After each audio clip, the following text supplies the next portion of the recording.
Hello everyone. I know the best MOBA you've never played. Don't believe me? Well, to convince anyone of something, it usually takes a fair amount of explanation. So if you know nothing, don't worry. I got you covered. This video holds a very special place in my heart because it's about a game and a community. And ever since the community essentially evaporated, there's been a hole in my heart that I've never been able to fill since. The amount of passion and effort put into this game is something I've longed to see again since gaming as an adult. On this journey, I will tell you everything that's so amazing, quirky, and honestly terrible about this game. And if you're in this community and I don't cover your favorite game in this series, I'm sorry. I need to sleep at some point. My goal with these videos is to spread enough awareness so that hopefully I can single-handedly revive and bring to life all the hard work these developers put into these modded custom games so that their legacy can live on. Before we dive straight into the video, these type of essay-style videos are my heart and soul, and your support is what keeps them coming. I put my Patreon and PayPal down in the description so you can possibly have one of your video ideas on my channel, or just support the countless hours that goes into these videos. But without further ado, I'll show you the magic of classic Warcraft RTS custom games.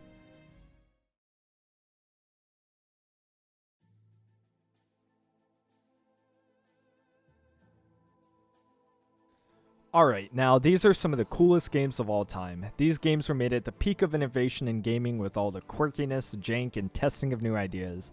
And I'm going to do my best in this video to convince you to play it and feel the same love and joy that I had for the games when I was a kid, since they're still playable today, albeit with a much smaller fan base.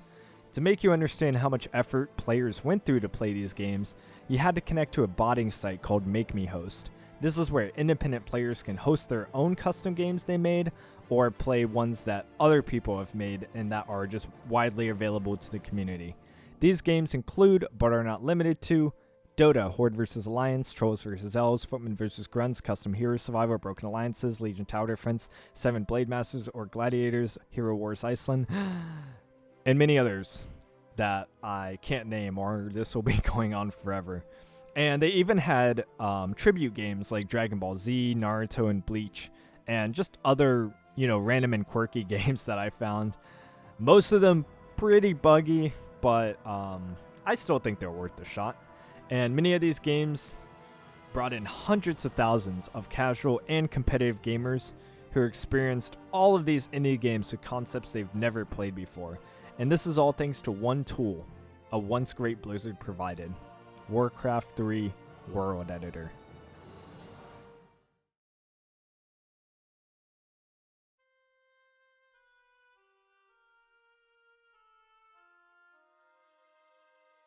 The Warcraft 3 editor provides players to take every nook and cranny in Warcraft and customize it to their liking.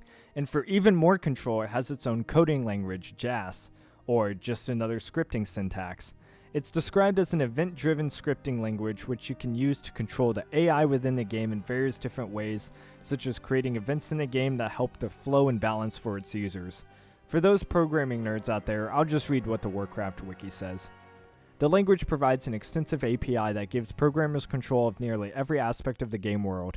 It can, for example, execute simple GUI functions such as giving orders to units, change the weather and time of day, play sounds, and display text to the player, and manipulate the terrain.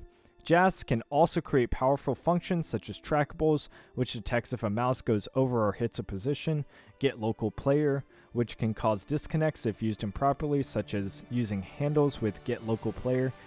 It has a syntax similar to Turing and Delphi, although unlike those languages, it's case sensitive. JAS primarily uses procedural programming concepts, though popular user-made mods to Blizzard's World Editor program have since added C++-like object-oriented programming features to the syntax of JAS. This coding language is not used outside of the Warcraft 3 modding community, which in my opinion makes it very cool and unique that Blizzard would take their time to implement it. And that's old school gaming for you. You can thank Blizzard for games like Dota 2, since this custom game mode feature is where the original Dota came from.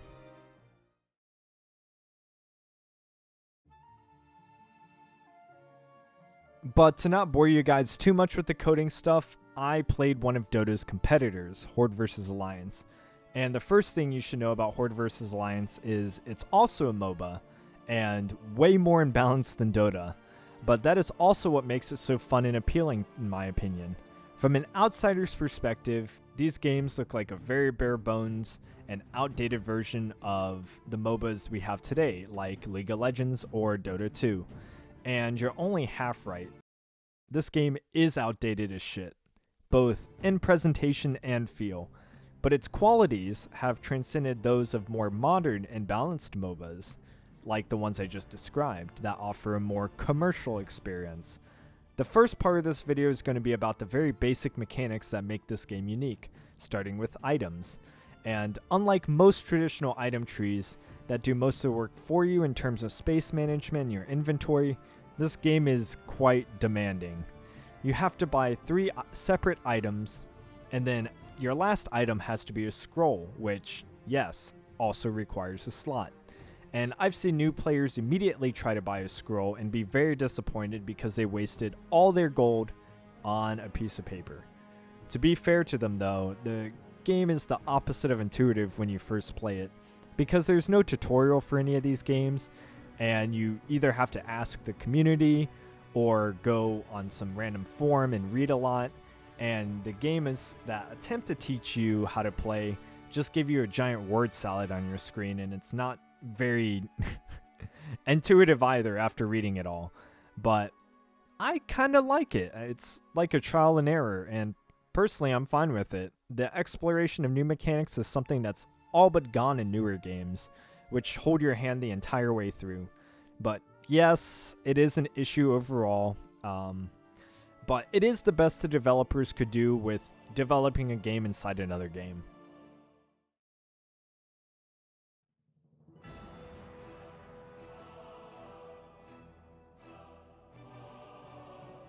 Let me illustrate to you how old this game is. Not only is the spacing issue a problem, but there are no jungle buffs from jungle creeps. There are items. And when you get these items from jungle creeping, you have to type in a command .m to move the item in the last slot of your inventory into a chest that's in your base, which gives the enemy plenty of time to either steal the item or kill you while you're trying to type. But that's just the start of the quirks. Some items actually get dropped on death, and these items can be very powerful, so most players just opt to sell them for their original build. But since we're on items despite all the flaws I previously mentioned, I dropped a hint of gold that this game provides that keeps players coming back. Powerful item drops from creeps in neutral territory. Instead of your traditional mana, power, or speed buffs, creeps in this game don't respawn, but have the chance to drop game-changing items. Items that give you massive amounts of lifesteal, damage, gold, base stats, returning 50% on melee damage to attackers, or even really stupid items like turning you into a giant dragon that does the best damage type in the game. These items can be fought for generally around mid-game by both teams in an effort to take the advantage. Sometimes you get extremely lucky, sometimes you get nothing, and sometimes you get a bunch of basic stat buff items that are useful, but generally better to just sell. However, if you don't push to creep for the advantage, your team will lose. But this is the most fun part of the game. I wouldn't give a shit about this game if it didn't have this mechanic. This mechanic alone is one of the greatest mechanics in gaming of all time, and no other game that I've seen has used it. Which will make you think, damn, if I don't go fight for these items, I'm gonna lose. And although this may be true in some games that have big team buffs, nothing feels better than creeping at a smart time and finding an item that makes your character feel way more powerful than they were a minute ago. And multiple good items drop every match, so good players will divide them amongst their teammates so that nobody falls behind. One player, regardless of skill, can't kill an entire team unless they're behind on both gold, items, and levels. So in that sense, it's just like any other MOBA. It's a very team-oriented game. There's also 2 big bosses on the map that you can defeat for extra stats and pretty much a guaranteed good item, and that's Balnazar and Diablo. Balnazar is always available to fight, while Diablo can only be accessed if you have the key that Balnazar may drop, but only sometimes. I tried for a full hour and a half to get the key to show you guys, so you're welcome. I'm not gonna lie, this part is really cool, but it kind of gets ruined because the item at the very end is very mid. So completing the whole thing, like the whole side quest, isn't really worth it. But I'm not gonna ruin everything for you. It is worth doing up until a certain point, and that's fighting Diablo, just because it takes so long to kill him. Like, the ice that the item is in is harder to kill than Diablo because you can't crit it. It's just such a pain in the ass, and it really shows the data of the game. But all things considered, this game heavily incentivizes mid-game competition by allowing you to move acolytes, which are essentially mobile wards that you can teleport to that never die. Moving these intelligently to spots that your opponent can't get to them will give you a big edge on creeping as quickly as possible. Every intermediate and experienced player will do this and abuse the fuck out of it. They're only 100 gold to buy, and all you have to do is click once or twice, and you pretty much have free access to the map. I know it's not an item, but it is an essential tool that gives more players the freedom to plan ahead where they're going to fight and how quickly they can access certain parts of the map. Balancing, pushing your lanes, and fighting for advantage and creeping for crazy items is peak gameplay in my opinion.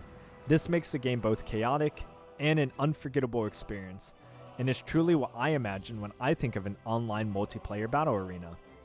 It may not be balanced, but the RNG will make the game feel fresh, yet every victory still feel earned. Now on to the next section, hero selection.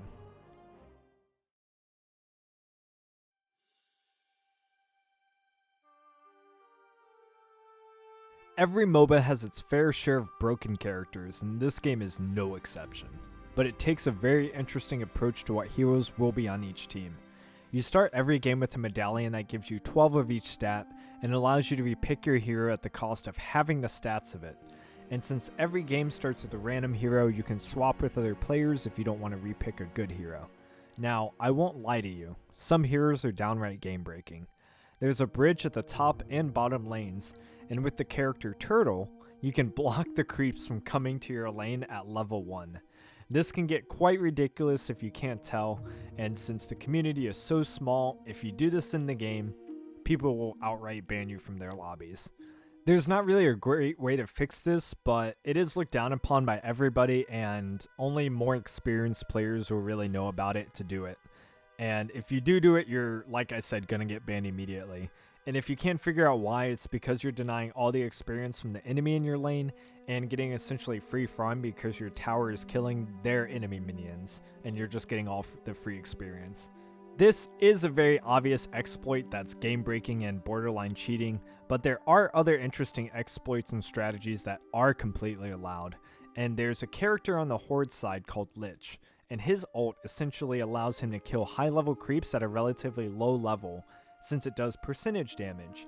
Most high level creeps are either magic immune or kill you too quickly to do this, but there are 3 creeps on the corners of the map that are pretty much the weakest, but still drop the same quality items as the other powerful creeps, which means Lich can farm these items at a very early level by blinking into trees where he either can't be attacked or will get hit by their secondary abilities, which don't do that much. This is pretty much okay from the community because the other abilities in his kit are pretty mediocre, and that's pretty much the exception for all the other characters I'm going to be talking about, like Alchemist, for example, who can crit you about 10 times in 1 second because of his alchemical rage ability. And yes, if you buy the item that stuns your opponent, they are permanently stunned until it's over. Isn't that fun? And fun fact about him, his name changes every time you play him, and I'm not completely sure why that happens.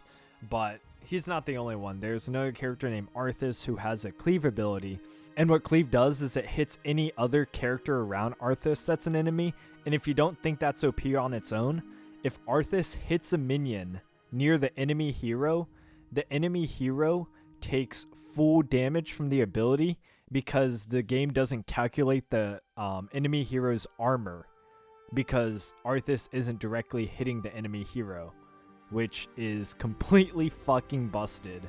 especially when you give Arthas crit, which is already in his base kit, which means you're taking an extraordinary amount of damage only being near him versus directly fighting him, where your armor does take get calculated. There's definitely more fun but broken skills in the game, but I'll go let you explore that for yourself. Let's talk about a few other less broken and interesting mechanics.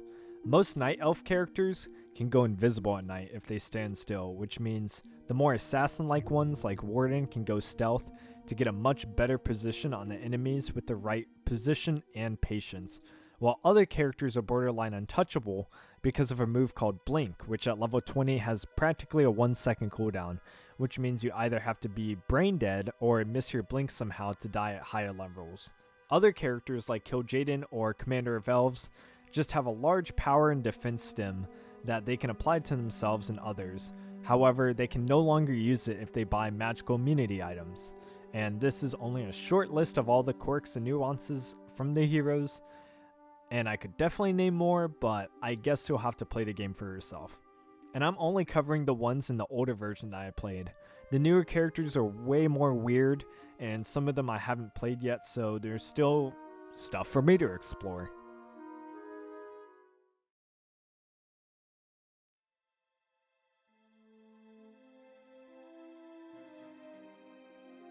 I'm already at the 15-minute mark of this video, and I haven't even covered the coolest gameplay mechanics I've ever seen. There's duels and tournaments in this game, which means periodically throughout the match, a player of each side is randomly selected and will fight to the death. These can be 1v1s, 2v2s, or all players 1v1ing until only one team is left. When these duels are announced, players have 30 seconds to prepare by either trading creep items, getting pots, or killing one of the duel members before it starts. If the duel is supposed to start and a player is dead, it's an automatic win for the surviving player. The only duel that will get delayed indefinitely until all players are alive are the tournaments. And yes, duels have their own quirks and imbalances too. There's an item in the game that allows you to see invisible players. Now, invisibility in this game can last up to a minute long at max level, so yes, it is a strategy to stall as the invisible player as long as possible, because after about 5 minutes, a very overpowered enemy enters the duel and murders every player alive in the duel. And yes, the creature or character can also be killed and drop a unique item. However, the duel will end as a draw. So just buy the fucking gem, guys. If there's an invisible character on the other team, just buy the gem. Another cool thing you can do at early levels is kite low-level jungle enemies into the tower and possibly get a small head start in lane. Both sides attempt it, so it's fair more or less, and each side has them on its bottom lane. Towers were recently buffed from barely being stronger than the players at low level to have chaos damage that ignores armor and about 5 times more damage than the original. So this strategy is even better now than before. One thing that so many players overlook because it hasn't received many drastic changes in the 10 years it's been out is the map. I will never get tired of playing on the map in this game. Everything about this map is perfect, and I can't really explain why. Maybe it's because blinking is such a big mechanic and juking out the enemy feels so satisfying, or that it's just big enough that I can be anywhere in relatively short time, but also out of danger if I make the right moves. The only complaint I have is the fog system in the game is sometimes very inconsistent, so it can be hard to attack enemies at certain angles. But other than that, it's close to flawless. One last cherry on top for this game is the adult voice lines that come from random references, like Pin saying "shut the fuck up," Homer Simpson saying he's the champion, and so many more that give me such a warm feeling inside of not only nostalgia, but it gives the game its own unique personality. Just gamers taunting each other in the funniest way possible. We must act. Shut the fuck up! I am the champion. I am the champion. Okay, people, move along. There's nothing to see here. Run! Run! Run! Run! Yeah, you can just leave. You die too easily. You're my best friend. I hate you guys. You guys are assholes. Especially Kenny. I hate him the most. Okay, now let's try one all together. I hate you guys. Come on, you guys know the words. Especially Kenny. You guys are my best friends. I love you guys.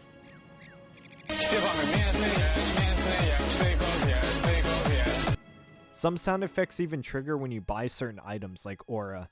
I have no clue what's being said, but I'll know exactly what happens because of the unique sound cue.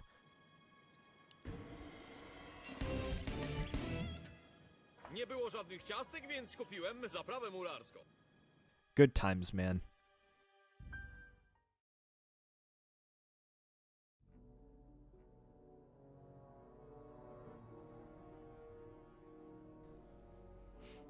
Now, every game has its problems, and I already mentioned quite a few of them, but I'll add some more at the end to show you I'm not 100% biased. This game is not new player friendly, unfortunately. Did you know with a community of probably less than 100 people, there's a pro scene? Yeah, we're that fucking retarded. The stinginess of some players of this game to make matches exclusive to older players is how you speedrun your game into the ground as quick as possible. There are a few good players that I still remember from when I was 13 who played this game, and most of them are actually pretty nice people. But that definitely can't be said for all lobbies. Some hosts will quiz you once you join the game, and if you don't answer that right, they'll kick you. You heard me right. They will quiz you on an almost dead game as if you need special access to some Horde vs. Alliance VIP club. There is a community elo system that some hosts check out, but otherwise hosts generally use it for balancing as long as you're honest about how well you play. And most of the hosts are generally friendly, so they don't really care if new people join. They'll just have to, swap players to balance it out a bit. I don't know about you, but that whole situation just rubs me in the wrong way. Like, I have to justify myself to play a game. Like, what the fuck? But that's not the only thing that plagues this game. The game will desync players, which just means kick them out if one player in the lobby plays on Reforged, or if they don't restart their game after every game. Don't ask me why this happens. Just know you have to do it. If you don't, around mid-match, you'll all of a sudden disconnect, and it will keep happening if you don't close the entire game out and restart it. Hopefully they patch this out, but I don't think they have. I just do it every game regardless to be safe. But the best part is, sometimes you get desynced anyway, and they have to remake the lobby because a key member got kicked out. Fun, I know. I never said this game was perfect. When it works, it's an unforgettable experience. And when it doesn't work, it's also an unforgettable experience. The only thing I wish they changed is the need for a person on the team to go aura. And as you level, your wave minions will level also, roughly every 5 levels. And in order to push efficiently, you need to get an item called Holy Righteousness Aura, which buffs the movement speed, attack speed, defense, and damage of every character around you. It is extremely crucial that one person goes aura every match so that when you engage in team fights, you essentially double your stats for free just by being around this person. And the person who goes aura is usually the most experienced, so they creep and push at the correct times and the most efficient. A bad aura can mean an instant loss for your team. I'm not sure how you'd fix this problem, and even though it's rare to not get a character that has summons on your team, which is usually the ones that go aura, I don't think it should be necessary. A small but noticeable problem in an otherwise great experience.